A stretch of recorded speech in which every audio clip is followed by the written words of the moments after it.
Hey folks, Kevin here. Well, it's March 23rd, 2022, and first I'd like to say thank you for the new subscribers. Recently we've had an increase in the number of people subscribing, and certainly I really enjoy the comments and questions that we've been getting recently. I find that most rewarding. Makes me think that what we're putting out there is of value. So I greatly appreciate that. And today what I thought I'd do before it gets above freezing is try and respond to one of the questions that I got from Adrian.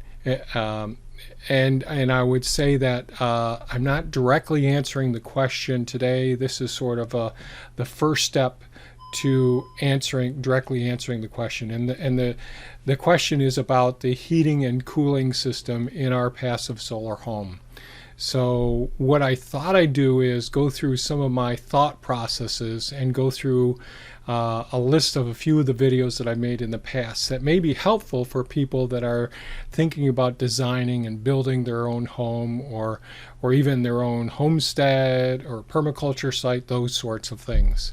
So location is so important when you're designing or creating goals and objectives. You want to make sure that the location that you select will allow you to manifest your goals ultimately over time.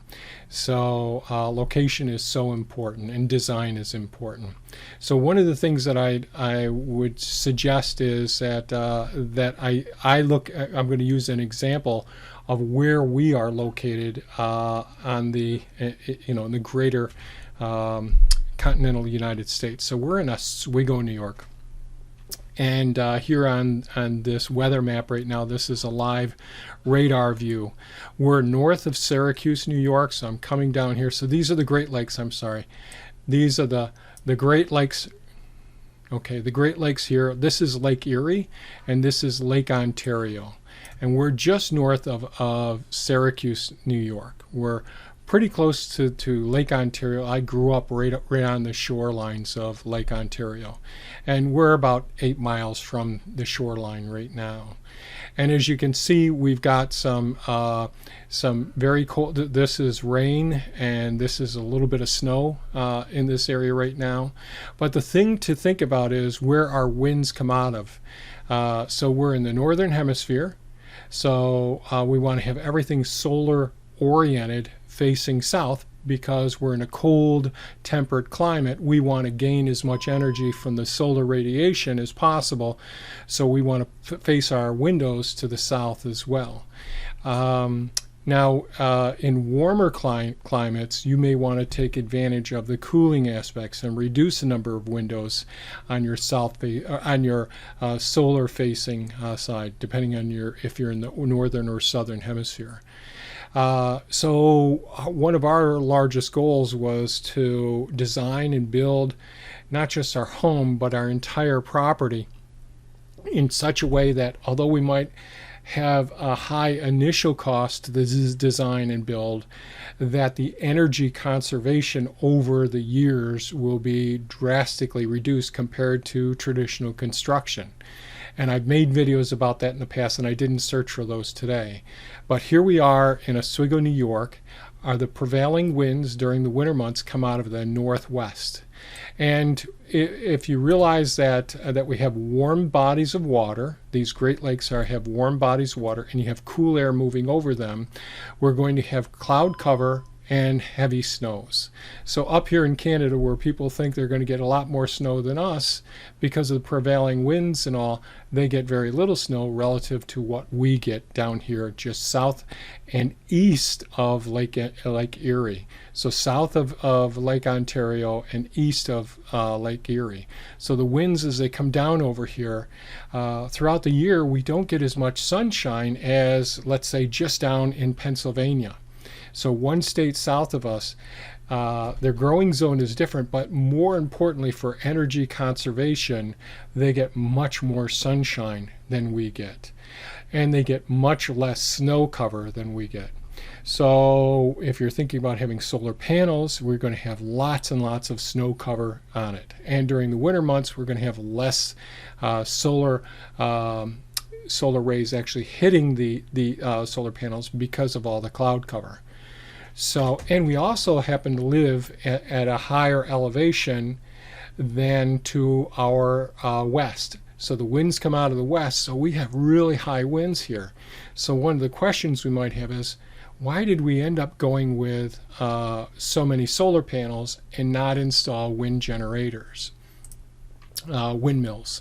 So the main reason is cost in the future. I'm always looking at what the cost in the future is, and the cost in the future, it can be quite high for wind generation. Why? Because there's more parts and they're moving parts. There's more maintenance required, there's more breakdowns, and there's more disruption of energy. Although with solar panels, we have during the daytime, if you're south of us, you can count on generating so much electricity with it, as long as you don't have anything blocking it, like shade trees blocking it as well. So if you search on our site, you search solar here, that's what I search for. So I've created videos how to size your solar system, solar questions with the gentleman, the company that actually installed our solar panels. So 10 years ago, we built did the construction of our solar panels initially, and it's a rack-mounted system away from our house. And since then we upgraded the system as well. And in solar, you're going to see passive solar energy design and all that, and energy efficiency with our homes. So that's the search on our site for solar. I'm doing this video just to help people find information on our site, because I've done such a terrible job creating playlists. But what I would suggest to people is design, going back and understanding who are the good designers and what are the elements of good design. So I created videos, these are 5 and 4 years ago, the fundamental elements of good design and what makes a good designer. And even I go into handicap beds, all those things in construction projects. I don't know that that's so valuable. Root cellar design is important.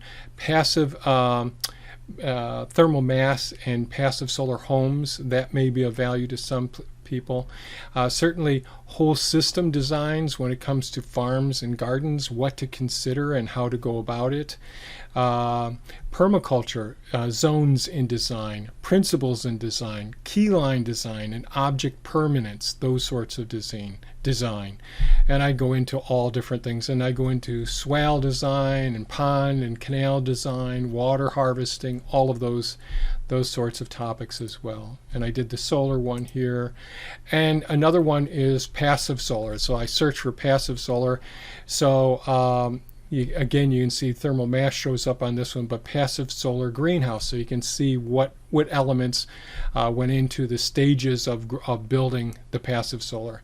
And then the passive solar home construction. A year ago, we took photographs from 1984 when we built the home, just showing you some of the elements of how the construction of the thermal mass was and all, and I compare it to what I've done with the greenhouse design, and I've talked about some of those elements. So there's quite a few videos on the site. I'm sorry that it's not organized very well and the titles aren't great. It's not easy to navigate this site, and I've toyed with the idea of just really starting to delete lots and lots of videos, and then as I get time in the future, reshooting some of the topics and organizing them in the future as well. And then I have videos showing the chimney systems and all that. So I think that's about as far as I wanted to go in today's video. This is going to be a short video. I just wanted to share with you that there are bits of information on here that will emphasize climate location, object permanence, weather conditions. For example, when we're designing a heating system, you can get the most energy efficient heating system in the world and put it into your home. But if it's stick frame construction, traditional construction like 2x4s or 2x6s in the wall, you have all these thermal bridges, and I go over that in some of the videos. So it's like leaving a couple of doors open in your house. The heat is just going to go get conducted easily through those thermal bridges, as opposed to thermal barriers, which in other design ones I've talked about: vapor barriers, moisture barriers, water barriers, thermal barriers, and air barriers. Really just 4 different barriers. So going through the design process, understanding what your goals are based on your geographic location and the elements that are there. Also, it's so important to think about what are the potential hazards where you live. So in some places, let's think of on the West Coast, there's more incidences of fire. In some places, there are more higher incidents of flooding. So each one of these hazardous elements that can impact you is going to affect the design process, if you go about it logically, to design your home so that it's safe and it's durable, something that can keep. So it's a regenerative design, and I've gone over this before: degenerative, generative, and regenerative. So degenerative, you buy a car, take it off the lot, it depreciates immediately upon removing it.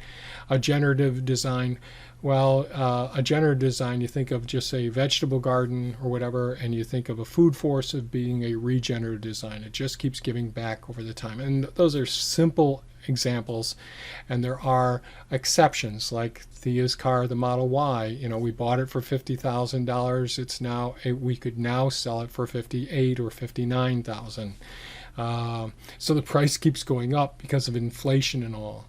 And I've talked about elements of investing. It's sometimes it's horrible to think about spending a lot of money to invest in a piece of equipment or a property or a home, those sorts of things. It can be daunting, but if you can swing it, that's potentially almost always a great thing to do. Now, with home prices being as high as they've been in recent times, I would say caution people about jumping into buying a home recently. However, with inflation going up at the rate that it is, the value of the dollar goes down. But if you really research the property and the home, then no matter what inflation does, where that piece of property is going to adjust for the price, as long as you're not paying more for if the value is truly high and the cost is either less than the value or equal to the value, that will withdraw inflationary pressures.